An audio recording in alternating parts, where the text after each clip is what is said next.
مسابقات خزانی بسکتبال دختران با ویلچر امروز در کابل برگزار شد.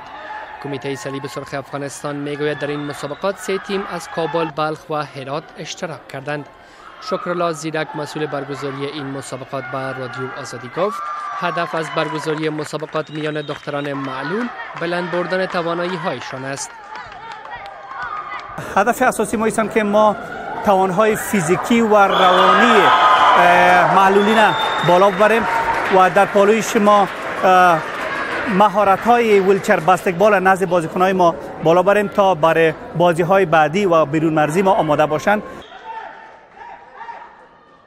و افزود قرار است این ورزشکاران در آینده نزدیک برای مسابقات دوستانه و تمرینات عازم امارات متحده عرب شوند. دختران ورزشکار نیز از برگزاری این مسابقات خرسند هستند و میگویند تلاش دارند تا از این طریق دختران را به ورزش تشویق نمایند.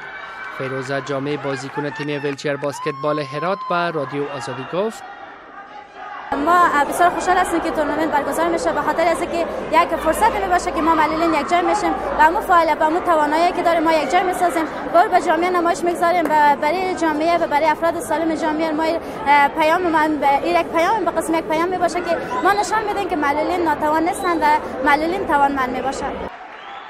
قابل یادآوری است که نزدیک به 180 ورزشکار معلول از 5 سال بدین سو به ورزش ویلچر بسکتبال میپردازند.